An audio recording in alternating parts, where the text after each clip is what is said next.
সুপ্রিয় দর্শক সবাইকে পবিত্র মাহে রমজানের শুভেচ্ছা জানিয়ে শুরু করছি আজকের এসিআই পিওর গুঁড়া মশলা ইফতার express powered by ACI Nutrilife rice bran অয়েলের নতুন এপিসোডে।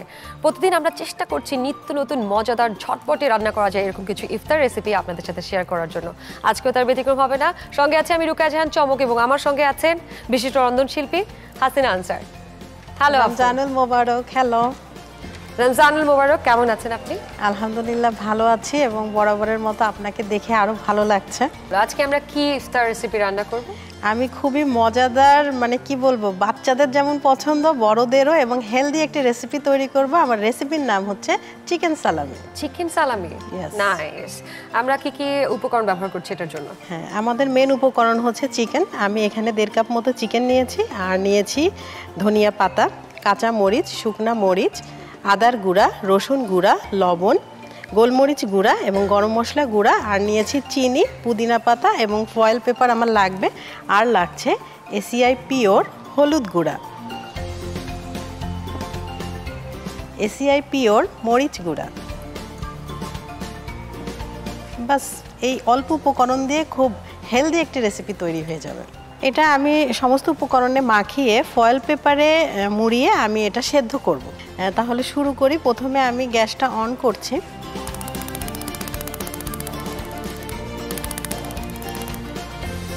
যেহেতু আমাদের প্রচুর তৈলাক্ত ইফতার করা হয়, সেই হিসেবে একটু তেল ছাড়া দু একটা আইটেম হলে মন্দ হয় না, ভালো হয়। তাহলে এই যে তেল চর্বি জমে যে একটা, মানে কি বলবো, মানে কোষ্ঠকাঠিন্যর একটা ভাব হতে পারে, তো সেই সময় যদি আমরা এই ধরনের চিকেন সালামিটা খাই তাহলে কিন্তু শরীরের জন্য অনেক উপকার হবে। তো পানিটা গরম হতে থাক, আমি পানি দিয়ে রেখেছিলাম, আর আমি চিকেনটা মাখিয়ে ফেলি। এখন আমি চিকেনের মধ্যে দিয়ে দিচ্ছি আদার গুঁড়া, চাইলে কিন্তু আদার পেস্টও দেয়া যায়। দিয়ে দিচ্ছি রসুন গুঁড়া এবং পরিমাণ মতো লবণ দিচ্ছি, আর দিচ্ছি গোলমরিচ গুঁড়া। আমি 1/2 চা চামচ মতো গোলমরিচের গুঁড়া দিয়েছি, আর গরম মশলার গুঁড়াও দিচ্ছি আমি 1/2 চা চামচ মতো, এবং চিনি দিচ্ছি। চিনি স্বাদটা বাড়াবে।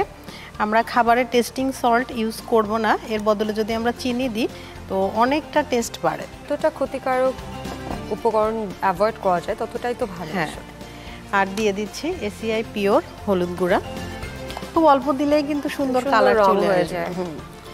একদম গুণে মানে স্বাদে পরিমাণে একদম, এবং দামে সমস্ত কিছুতে কিন্তু সেরা সেরা এবং পিওর, এই জন্যই তো পিওর নাম। আর দিয়ে দিচ্ছি শুকনা মরিচ গুঁড়া। আমাদের পানিটাও বলক হয়ে গিয়েছে, আমি একটু কমিয়ে রাখছি। আমার হাতটা নিট অ্যান্ড ক্লিন আছে, আমি কিন্তু হাত দিয়ে মাখাবো। আমি রানিং ওয়াটারে হাতটা সুন্দর করে ওয়াশ করে নিয়েছি, আমি হাত দিয়ে এটা মাখিয়ে ফেলছি। এই জন্য যেটা আমি বলছিলাম যে আপনার সাথে আবার কথা হয়েছিল এই বিষয় নিয়ে আমার, সবারই যদি ছোটোখাটো একটা রান্নার কোর্স করা থাকে তাহলে কিন্তু সবাই বুঝে বুঝে এবং স্বাস্থ্যসম্মতভাবে খাবারটা রান্না করতে পারে। হ্যাঁ, আমরা দেখা গেছে অনেক আয়োজন করে রান্না করছি কিন্তু খাবারের খাদ্যমানটাই কোনোভাবে নষ্ট হয়ে যাচ্ছে, কিংবা প্রিজার্ভেশন সম্পর্কে জানছি না। প্রিজার্ভের উপর কিন্তু অনেক কিছু ডিপেন্ড করে। যেমন রান্নার কিন্তু হচ্ছে রান্নার 2 ঘন্টার মধ্যে অবশ্যই আমাদেরকে ফ্রিজিং করতে হবে রুম টেম্পারেচারে আসলে, না হলে কিন্তু জীবাণুগুলো গ্রো করা শুরু করে। আমরা তো জীবাণু চোখে দেখছি না, কিন্তু সে কিন্তু ঠিকই গ্রো করছে। তো এই বিষয়গুলো সম্বন্ধে জানতে গেলে ওই কোর্সের মাধ্যমে আসতে হবে। তারপর আবার আমরা যে ডিপ থেকে বের করে সরাসরি কিন্তু ওভেনে দিয়ে দিচ্ছি, চুলায় গরম করে ফেলছি, এটা একদম আনহেলদি। অবশ্যই রুম টেম্পারেচারে আসতে হবে, তারপর আমরা সেগুলো ওভেনে দিব অথবা হিটে গরম করব। তো এই বিষয়গুলো জানতেও আপনি যেটা বললেন যে আসলে একটা কোর্সের মাধ্যমে আসা উচিত। আচ্ছা, আমার কিন্তু এটা সুন্দর মতো মাখানো হয়ে গিয়েছে। আমি এখন ফয়েল পেপারের মধ্যে মিক্সচার হয়েছে, দেখতে খুব ভালো লাগছে। এখনই কিন্তু এত সুন্দর ফ্লেভার আসছে এবং কালারটাও মানে ভালো লাগছে, বোঝা যাচ্ছে এটা একটা মজাদার রেসিপি হতে যাচ্ছে। মানে এইটা আমি আমার বাসায় যখন তৈরি করি, আমি কিন্তু অনেক সময় এটা তৈরি করে ডিপ করে রাখি। যখন ওদের ইচ্ছা হয় ওরা বলে, তার কিছুক্ষণ আগে বের করে রুম টেম্পারেচারে এনে ওদেরকে কিন্তু বাটারের উপরে সতে করে দিই, অনেক পছন্দ করে আমার বাচ্চারা। এটা আমরা একটা শেপ দিই।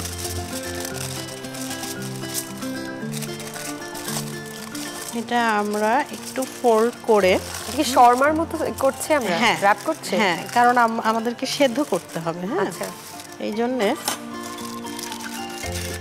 বেশ ইন্টারেস্টিং একটা প্রসেস। হ্যাঁ, এটা আসলে মনে হবে প্রথমে শুনলে যে প্রচুর ঝামেলা, না বাবা আমি পারবো না, কিন্তু আসলে তা না। হ্যাঁ, যখন করবেন তখন একদম ইজি হয়ে যাবে। জাস্ট ওই যে সাধারণভাবে আমরা কিছু উপকরণ নিলাম, হাতে মাখালাম, ওটাকে জাস্ট র‍্যাপ করলাম, এই তো। একদম। আমাকে যদি কেউ এটা মুখে বলতো এই প্রসেসটা, তাহলে আমি বলতাম না বাবা আমি এটা কখনোই ট্রাই করবো না, কিন্তু এখন দেখার পরে মনে হচ্ছে না আমি একটা ট্রাই নিতেই পারি এটা দিয়ে। অবশ্যই একদম ইজি প্রসেস, জাস্ট একটু সাহস করে আমাদের করতে হবে। দর্শক, আজকে আমাদের কিচেনে রান্না হচ্ছে মজাদার চিকেন সালামি। রান্নার ফাঁকে ছোট্ট একটু বিরতি নিচ্ছি, বিরতির পর আবারও ফিরে আসবো এসিআই পিওর গুঁড়া মশলা ইফতার express powered by ACI Nutrilife rice bran অয়েলের কিচেনে। ফিরে এলাম এসিআই পিওর গুঁড়া মশলা ইফতার express powered by ACI Nutrilife rice bran অয়েলের কিচেনে। আজকে আমাদের কিচেনে রান্না হচ্ছে চিকেন সালামি। আসলে এটা নামানোর পর থেকে 1.5 ঘন্টা রেফ্রিজারেটরে রাখতে হবে, তারপর খুলতে হবে, কিন্তু আমাদের যেহেতু মানে সময় কম, তো আমি এখনই নামিয়ে ফেলছি এবং এটা একটু ঠান্ডা হলে খুলতে হবে, তো আমি এখনই খুলে ফেলছি।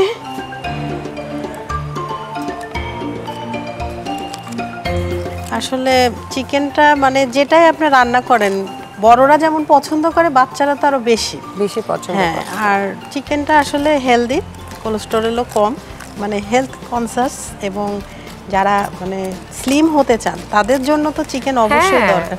আর কি সুন্দরভাবে আমাদের সালামিটা হয়ে গিয়েছে দেখুন।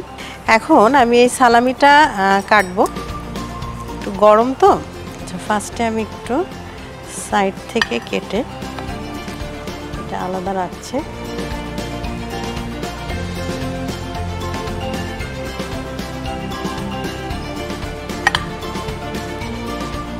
খুব সুন্দর একটা স্মেল বের হয়েছে, খুব সুন্দর ঘ্রাণ, এবং দেখেই মনে হচ্ছে এটা খুব মজাদার কিছু একটা হবে। হঠাৎ করে কিন্তু বোঝার উপায় নেই এটা কিসের খাবার, তাই না? কেউ বুঝতে পারবে না। এটা কিন্তু আপনি তৈরি করে ডিপ করে রাখলে, নুডলস রান্না করলেন মানে চাউমিন অথবা ফ্রাইড রাইস, হ্যাঁ ফ্রাইড রাইসেও আপনি যেটা সসেস দিতেন, এটা এক ধরনের চিকেন সসেজই বলতে গেলে, সালামি যেহেতু, তো আপনি কিন্তু এভাবেও এটা ইউজ করতে পারেন। আমাদের কিন্তু কাটা হয়ে গিয়েছে, আমি এখন সার্ভ করব। আমি সার্ভিং ডিশটা নিয়ে আসি। আমাকে তো এখনই একে দেখতে খুবই লুক্রেটিভ মনে হচ্ছে। সবাই বলবে যে আমি প্রবাবলি রিসেন্টলি লুকে কোনো মাস্টার শেফ কিছু ক্লাস করে এসেছি। হ্যাঁ, কি সুন্দর লাগছে। একদম হেলদি একটি রেসিপি এবং ঝটপট সার্ভ করার মতো একটা খাবার। হ্যাঁ, আর কোনো টেনশন নেই তো, আপনি চুলায় দিয়ে দিলেন, এরপরে আপনি ঘরের বিভিন্ন কাজ বা অন্য কোনো কাজও আপনি করে আসতে পারেন, এটা তো এর মতো হতেই থাকবে। তৈরি হয়ে গেল আমাদের দারুণ হেলদি চিকেন সালামি। ওয়াও, একটা কথা আছে না যে ঘ্রাণে অর্থভোজন, আমার ক্ষেত্রে ঘ্রাণে দর্শনে 10 on 10, মানে এত সুস্বাদু একটা খাবার রান্না করেছে হাসিনা আপু। Thank you so much. আপনাকে অসংখ্য ধন্যবাদ, এত সুন্দর একটা প্রোগ্রামে আমাকে ইনভাইট করেছেন, এবং এসিআই পিওরকে অসংখ্য ধন্যবাদ, এবং আরটিভিকে সেই সাথে ধন্যবাদ। আর যারা আমার এই হেলদি রেসিপিটি এতক্ষণ দেখেছেন, বাসায় অবশ্যই ট্রাই করবেন, আশা করি খুবই ভালো লাগবে। এসিআই পিওর গুঁড়া মশলা ইফতার express powered by ACI Nutrilife rice bran oil. আজকের হেলথ টিপস। আমরা অনেকে ইফতারের ঠিক পরপরই বিশ্রাম নেওয়ার জন্য শুয়ে পড়ি বা ঘুমিয়ে পড়ি। এতে শরীরের স্বাভাবিক প্রক্রিয়ায় ব্যাঘাত ঘটে, যার ফলে শরীরে অনেক রকম সমস্যা হতে পারে। সারাদিন রোজা রেখে ইফতারি করার পর একটু হাঁটাহাঁটি করা উত্তম। সুপ্রিয় দর্শক, আজকে আমাদের কিচেনে রান্না হলো মজাদার হেলদি রেসিপি চিকেন সালামি। কোনো রকম কোনো তেল ছাড়া একটি রেসিপি। ইফতারের জন্য আপনারা কিন্তু ট্রাই করতেই পারেন। আমি কিন্তু বাসায় ট্রাই করছি এবং আমার খুব ভালোও লাগছে। আর আমার এই ভালো লাগার অনুভূতির রেশ ধরে শেষ করছি আজকের এসিআই পিওর গুঁড়া মশলা ইফতার express powered by ACI Nutrilife rice bran অয়েলের এই এপিসোডটি। আগামীকাল ঠিক একই সময় আপনার সাথে দেখা হবে আরটিভির পর্দায়। ততক্ষণ পর্যন্ত ভালো থাকুন, সুস্থ থাকুন, আর আরটিভির সঙ্গেই থাকুন।